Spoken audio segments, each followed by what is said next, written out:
Here's what goes on.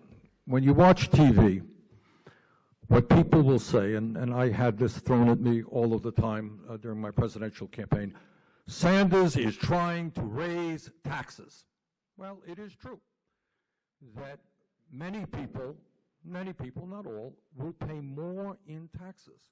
But if I told you today that instead of paying $10,000 a year or $15,000 a year for private insurance, you would have to pay $5,000 or $7,000 more for comprehensive health care for your whole family, what most Americans would say is, where can I sign up?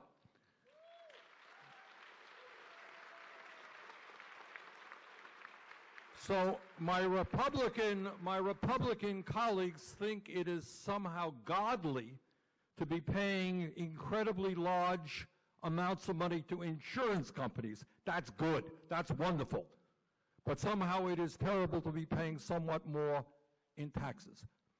Bottom line is that when we spend twice as much per capita on healthcare as any other nation, we could substantially lower the cost of healthcare in America, which drives down the cost per capita, which means that we are spending less.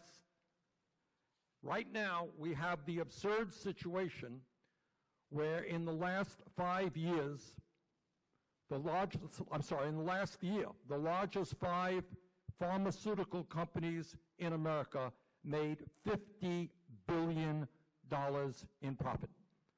$50 billion in profit at a time when millions of Americans cannot afford the health insurance that they desperately need and cannot afford the medicine that they need.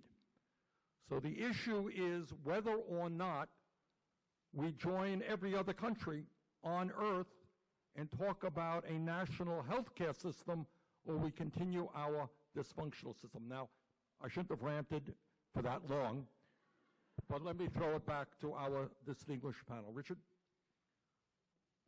Senator, hold that mic a little bit closer, please.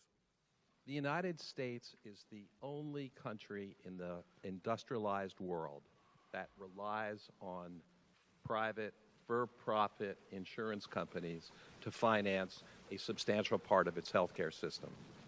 We spend $1.1 trillion a year in this country for private insurance. $200 billion of that goes for administration, sales and marketing expense, and overhead and profit. If that money were devoted to Medicare, it would be in the $20 to $30 billion incrementally. It's an absurdity, and the reason we do it is because the insurance companies and the pharmaceutical companies spend enormous amounts of money on lobbying Congress, on public relations campaigns, on corrupting our media so that we don't get the information that we really need to make an intelligent decision as a population.